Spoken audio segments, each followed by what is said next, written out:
Hexagone Actualité. Madame la Présidente, Monsieur le rapporteur général, Mesdames, Messieurs les rapporteurs spéciaux, Monsieur le Ministre, chers collègues, je m'exprime en qualité de rapporteur pour avis des crédits relatifs aux Outre-mer au nom de la Commission des affaires économiques. Au sein du projet de loi de finances pour 2024, la mission dite Outre-mer bénéficie certes formellement d'une hausse de crédit avec près de 6,8% d'augmentation pour les autorisations d'engagement et 4,5% pour les crédits de paiement. Cependant, loin de représenter une manne indue, ce PLF traduit en réalité un rattrapage au regard des retards de développement que subissent nos territoires. En effet, l'État se doit d'agir et d'agir pour répondre aux besoins criants de financement des politiques publiques ultramarines. Il faut toutefois rappeler dans cet hémicycle que les carences demeurent dans nos territoires. Et je parle de l'état du logement et de l'habitat indigne, de l'accès à l'eau potable, du retard de la politique de la ville au sein des quartiers dits prioritaires, de la vétusté des structures sportives, de la séquestration, oui, séquestration des ultramarins qui ne peuvent entrer chez eux au regard du coût exorbitant des billets d'avion, de l'absence de mesures concrètes pour soulager le coût de la vie en Outre-mer, et non pas à coup de mesures populistes qui reviendront à enrichir toujours les mêmes, mais au moyen de mesures structurelles et pérennes. Et nous ne sommes pas non plus dans la mendicité, une mendicité perpétuelle, telle que vécue par certains d'entre vous. Et il faut éviter aussi d'infantiliser les élus locaux, quels qu'ils soient. Nous pas plus mauvais par ces personnes. Et au regard de cette configuration complexe, j'ai choisi d'émettre un avis de sagesse en commission des affaires économiques sur les crédits de la mission Outre-mer. Pourquoi ? D'un côté, je ne peux m'opposer à la réalité des crédits supplémentaires et qui sont nécessaires pour nos territoires.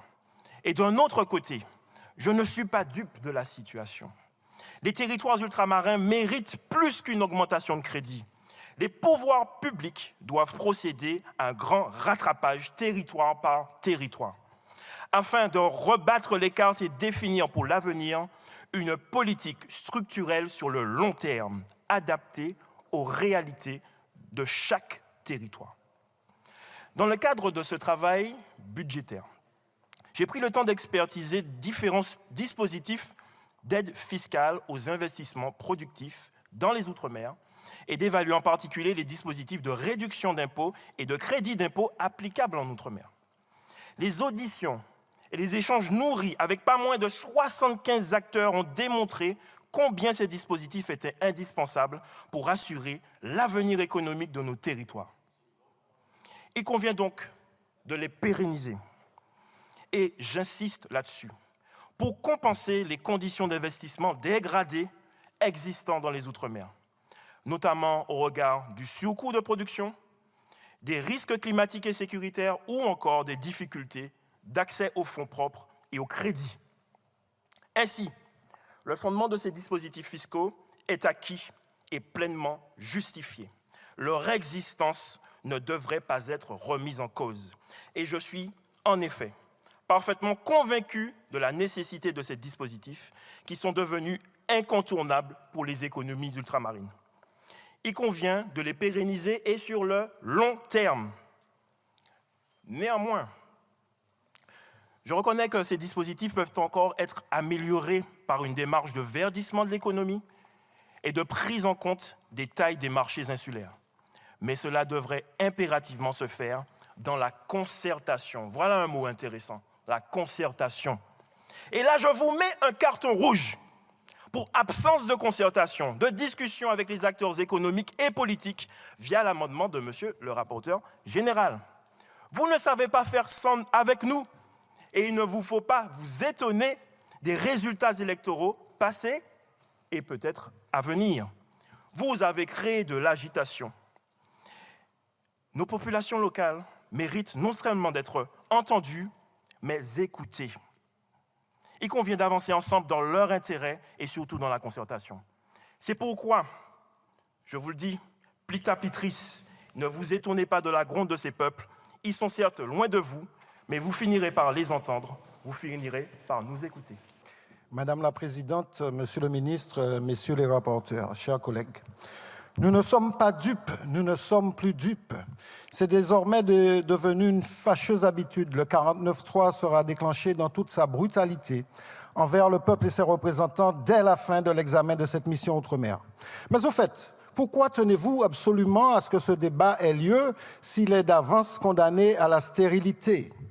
Pour marquer votre attachement aux 10 Outre-mer ou pour carchériser votre propre conscience d'État maltraitant à l'encontre de ces territoires transocéaniques qui font pourtant de lui la deuxième puissance maritime du monde. Nous ne sommes pas dupes et nous savons qu'au final, c'est vous et vous seuls qui tiendrez la plume pour écrire unilatéralement cette loi de finances. Alors bien sûr, je pourrais commencer par reconnaître en toute objectivité les quelques miettes positives de ce budget. Nous notons une augmentation des crédits de cette mission Outre-mer, plus 185 millions en autorisation d'engagement et plus 115 millions en crédit de paiement, dont acte.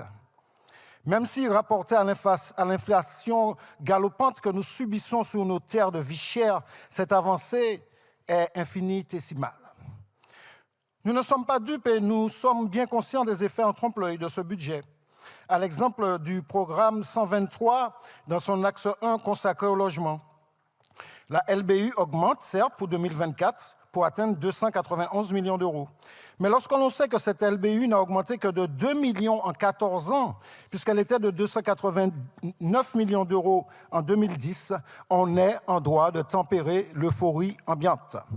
Et ce d'autant plus que 600 000 personnes sont mal logées chez nous et que seulement 15% des ménages bénéficient d'un logement social alors que 80% remplissent tous les critères d'éligibilité. Je pourrais aussi parler des taux de chômage endémiques records qu'aucun budget outre-mer n'a jamais pu, voulu ou su endiguer, de la situation de nos hôpitaux indignes d'un pays qui se dit développé, de l'extrême pauvreté qui se généralise et se banalise dans un contexte de vie toujours plus cher, de la crise de l'eau outre-mer qui vient d'ailleurs de faire l'objet d'une nouvelle missive de l'ONU à la France, de l'empoisonnement au chlordécone qui affecte plus de 90% des Antillais, mais dont les crédits sont paradoxalement en baisse, d'une continuité territoriale au rabais et notoirement discriminée par rapport à la Corse. Bref, ce budget, comme les précédents, n'est nullement en mesure d'inverser le phénomène de mal-développement, de mal-être et de malaise qui ronge nos territoires. C'est pourquoi tous nos amendements constituent des propositions concrètes visant précisément à corriger cette déficience quantitative et qualitative. Sincèrement, vous gagneriez à les adopter.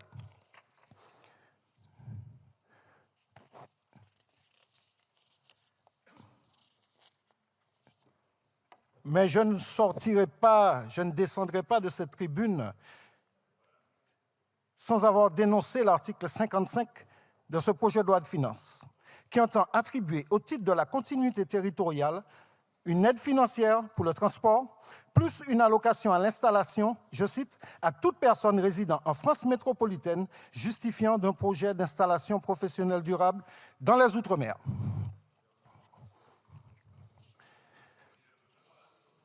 Au demeurant, pourquoi exclure les personnes résidant en Corse ou dans un autre territoire dit d'outre-mer?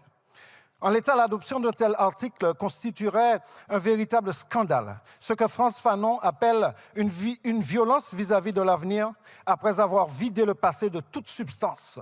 En effet, alors que rien n'est fait pour véritablement proposer à notre jeunesse des perspectives pour vivre, travailler, se loger et s'épanouir au pays, et qu'une forme inouïe de violence circulaire s'y déchaîne, alors qu'après des décennies de politique bumidomienne, puis ladomienne, le seul recours qui s'offre à bon nombre de ces jeunes qui cherchent du travail est non pas de traverser la rue, mais de traverser l'océan.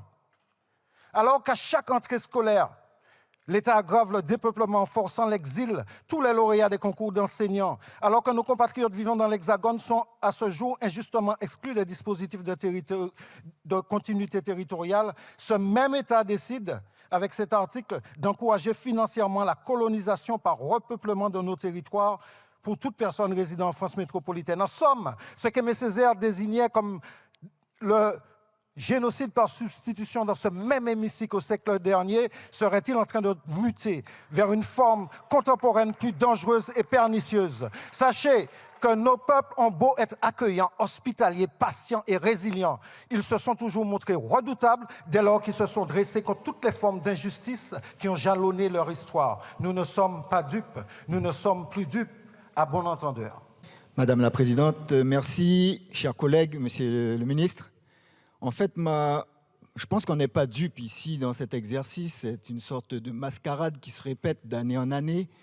On parle du budget de l'outre-mer, on se satisfait d'une augmentation. Alors moi, je vais essayer d'être direct avec vous, Monsieur le Ministre. Le sujet pour la Guyane, c'est le sujet du foncier. Ça n'exige aucun moyen financier. Ce sont des terres qui ont été spoliées. Aujourd'hui, l'État administre plus de 90% des terres sur la base d'une ordonnance royale, terra nullius. Nous sommes arrivés, il n'y avait personne, les terres étaient en friche. Et vous avez illégitimement pris possession de ce territoire, exclu, génocidé des populations autochtones. Et puis aujourd'hui, les collectivités locales, les socioprofessionnels, les agriculteurs, tout le monde doit aller voir Monsieur le Préfet dans des commissions d'attribution foncière pour supplier, pour essayer d'avoir des parcelles de terre. Il s'agit simplement d'une décision politique, de restituer la totalité des terres aux populations de Guyane. Et cette décision-là, elle ne coûte rien. Elle ne coûte rien. Et en fait, ici, on parle du budget. Moi, je vous parle de situation de vie, de la réalité de ce que les gens vivent chez nous. Et si on ne maîtrise pas le foncier, on ne peut pas aménager le territoire. En fait, vous avez des collectivités en Guyane, notamment la collectivité territoriale, les mairies, les EPCI, qui sont là et qui ont des projets et qui ne peuvent pas les réaliser parce qu'elles n'ont pas la possession du foncier et qu'elles dépendent d'un préfet.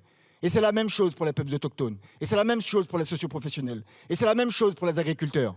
Nos agriculteurs, avec la SAFER, les 20 000 hectares qui devaient être attribués, plus de 80% des terres qui sont proposées par l'État ne sont pas des terres fertiles. En fait, on est dans un jeu de dupes. De trouver les voies et moyens pour que la SAFER devienne opérationnelle. Donc le chemin, on commence à l'emprunter. Je suis persuadé que vous serez extrêmement vigilants et attentifs pour nous accompagner et que ce chemin, on le fera ensemble. Les Outre-mer, vous serez prêts dans les 6 mois à engager des discussions claires, précises, pour enclencher le plan additionnel des accords de Guyane, oui ou non, pour enfin répondre aux besoins structurants du territoire guyanais. Je vous remercie. Merci, Monsieur le Président. Monsieur le Ministre.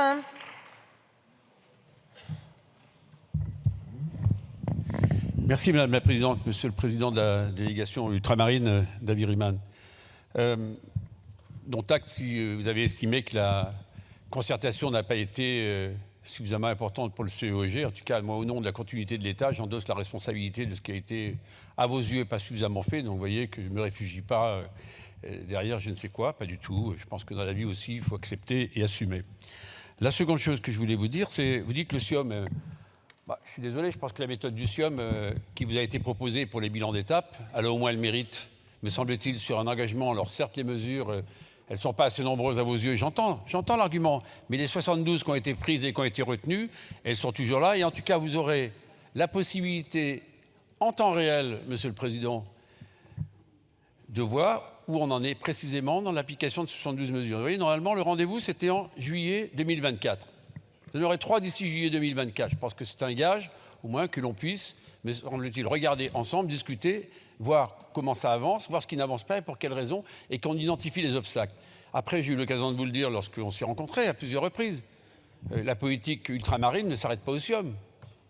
Bien sûr que non. Elle est beaucoup plus large. Beaucoup ont parlé de problèmes de mobilité, mais tout n'est pas contenu dans le SIOM. Beaucoup ont parlé d'autres sujets de la vie quotidienne, l'action sociale, qui ne sont pas contenus dans le SIOM. Et donc, comptez sur moi pour qu'on ait ces discussions-là. Enfin, je voulais vous dire que, puisque vous voulez des chiffres, eh bien, je suis venu avec les chiffres du fameux contrat de continuité et de transformation. Et pour la Guyane, on est passé sur la période 2019-2022 de 227 millions d'euros à 269 millions d'euros. Alors ça peut paraître encore insuffisant, mais en tout cas dans le CCT, il y a des moyens qui sont là, et dans ces moyens qui sont là, vous m'avez interpellé, vous et d'autres, c'est normal, vous faites votre travail de parlementaire, sur par exemple l'achèvement de routes qui devrait être réalisé, entrer en discussion avec les autorités de l'État déconcentrées, avec le préfet, avec le président de la collectivité, voir comment, eh bien, vous trouvez les voies et moyens. Il y a un mandat de négociation qui est là, il n'est pas complètement fermé. Ce mandat, il peut s'ouvrir. Enfin, un dernier mot sur la co-construction. Je ne résiste pas à vous dire devant Guillaume Vuilletet, qui est un très fin connaisseur des territoires ultramarins, suite d'ailleurs à ce qu'un rapport avait été fait par le groupe GDR l'année dernière, demandant à ce que l'on soit capable de mettre un peu plus de moyens sur le fonds exceptionnel d'investissement. Mais écoutez, on verra, on aura l'occasion d'avoir tout à l'heure des amendements. Vous voyez, moi j'ai été député avant vous pendant de longues années, j'ai rarement vu des amendements d'un tel montant qui étaient pris en charge. Donc je vous le très directement. Et bien, vous verrez qu'on a écouté les uns et les autres pour voir comment on pouvait apporter une réponse. De vous, une politique publique digne de ce nom, allez-vous, monsieur le ministre, sortir une fois de plus des propos de circonstance et l'éternelle langue de bois? Merci. Merci beaucoup, Monsieur le ministre. Merci Madame la Présidente. Merci Monsieur le député, vous voyez, de sortir des propos de circonstance. Je crois que vous êtes attaché à la commune de Le Prêcheur. Voilà, qu'est-ce qui va se passer pour la commune de Le Prêcheur? Un quorum, donc on va aider cette commune. Donc l'État va l'aider. Si vous ne voulez pas, vous viendrez à la signature, vous dites que vous serez défavorable, j'entendrai votre propos. En tout cas, moi j'aiderai la commune et les habitants, parce que c'est une demande qui a été faite, une demande justifiée, et il y a des moments où il y a des rendez-vous, on verra ceux qui ne sont pas favorables et favorables, je respecterai naturellement votre parole. Sur les sargasses, ça a été évoqué d'ailleurs par Mme Rousseau, j'ai eu l'occasion en commission de le dire. On a 3 sujets. 1, éviter la prolifération. 2, mettre des barrages pour mieux les protéger. Et 3, faire en sorte qu'on trouve une solution pour soit une valorisation, soit une destruction. Et nous travaillons là-dessus avec les instituts de recherche. Cette question me permet de dire que c'est près de 36 millions d'euros qui ont été mis sur la table dans le plan anti-sargasses. Et qu'en 2023, on a même abondé de 2 millions d'euros avec le fameux fonds d'investissement, le fonds exceptionnel d'investissement. Et dites aux élus, aux maires, vous voyez qu'on n'est pas dans l'assistanat, bien au contraire, que s'ils ont des projets dans le FEI, dans le règlement 2024, j'ai tenu à ce que l'on puisse aider les collectivités qui étaient frappées par les sargasses. Merci Madame la Présidente. Monsieur le Ministre, chers collègues. Monsieur le Ministre, l'article 55 pose problème, il faut qu'on le règle. J'ai été interpellé à l'instar de mes collègues par plusieurs de nos concitoyens inquiets des contours du passeport pour l'installation professionnelle en Outre-mer. La proposition de loi continuité territoriale portée par le collègue Max Mathiazin et moi, adoptée à l'unanimité en juin dernier, proposait d'ailleurs le libellé passeport pour le retour au pays. Je regrette que celui-ci n'ait pas été retenu. Cela aurait fait sens car c'est bien la mobilité des ultramarins qui doit être la priorité de l'Agence pour la mobilité Outre-mer, gestionnaire de ce futur passeport. Passeport pour l'installation en Outre-mer, cela ne rassure pas du tout, sur des territoires où la moitié des 15-25 ans sont au chômage. Or, l'objectif à atteindre, c'est bien de combattre le chômage qui affecte terriblement nos populations dans les Outre-mer. Tenez, Rachel, jeune diplômée de Bac+5 dans le secteur des assurances et en recherche d'emploi en Guadeloupe, m'a fait part de sa crainte dans un mail. Je cite, « Monsieur le député, le contexte ne nous est déjà pas favorable. À qualification égale, souvent, nous, Guadeloupéens diplômés, ne sommes pas retenus. Si la DOM se lance dans l'accompagnement de candidats venus de l'Hexagone et qui n'ont aucune attache sur le territoire, dans leurs installations professionnelles en Guadeloupe, nous resterons sur le carreau. » Fin de citation. Alors, Monsieur le Ministre, vous l'aurez compris, cette aide, pour qu'elle puisse exister, doit respecter 2 conditions cumulatives suivantes. 1. Le demandeur est doté de centres d'intérêt matériels et moraux en Outre-mer. 2. Il a été bénéficiaire, lors de son départ vers l'Hexagone, d'un passeport mobilité étudiant de la DOM qui lui permettra ensuite de revenir. Si cet article 55 du PLF, cristallisant les craintes de nos concitoyens, n'évolue pas dans sa rédaction selon les conditions ci-dessous évoquées, nous serons dans l'obligation de voter sa suppression dans une attente d'une rédaction satisfaisante après concertation. Je vous remercie de votre écoute. Merci beaucoup, mon cher collègue. La parole est à Monsieur le ministre. Merci Madame la Présidente. Monsieur le Président Servat, car je n'oublie pas que vous avez été président de la délégation dont je faisais partie, je dis ça pour ceux qui doutaient de mon intérêt et de ma connaissance des territoires ultramarins. Pendant la législature 2017-2022. Soulevez 2 questions. La première, cette fameuse aide à la mobilité dans l'article 55 de la loi de finances. Vous savez très bien, parce que vous êtes un fin connaisseur de la Constitution, qu'on n'aurait pas pu exclure une partie des Français qui soient hexagonaux ou qui soient ultramarins. Je vous informe, et je dis de la représentation nationale, que dans le règlement d'application, on fera référence à une priorisation pour les ultramarins. Ça ne sera pas, on ne peut pas aller plus loin, sinon la mesure sera jugée anticonstitutionnelle. Donc, je vous donne acte de la demande que vous faites, donnez-moi acte de la réponse que je vous fais, qui permettra, et on regardera, parce qu'en toute transparence, comme vous savez, tout cela est géré, comme vous le savez, au ministère des Outre-mer, on verra quels sont ceux qui en ont bénéficié. Ensuite, dispositif cadre d'avenir. Oui, c'est un très beau dispositif qui permet, je le dis, à des ultramarins d'aller se former dans l'Hexagone et de revenir. Comme vous savez, il est déjà rentré en application dans 2 territoires ultramarins en 2023. On élargit en 2024 et il y a des amendements qui ont été proposés par des députés sur différents bancs. Et j'apporterai une réponse favorable parce que c'est un très beau dispositif. Il faut absolument faire en sorte. Oui, voilà. Merci, Madame la Présidente. Monsieur le ministre, écoutez-moi, une petite confidence, Monsieur le ministre. Vous nous avez conseillé de faire chauffer l'eau en Guadeloupe et de la boire après l'avoir mise au frais quand même. Une confidence, ça n'élimine pas le chlordécone ni l'aluminium. Vous me direz après quoi faire. Mais revenons donc au budget. Ce budget, à vous entendre, comme il a augmenté de 6,%, on devrait s'en réjouir. Et si d'aventure on oubliait la situation de nos territoires, on serait tenté de voter. Et même avec le sourire que vous abordez depuis cet après-midi, avec une jolie tranquillité.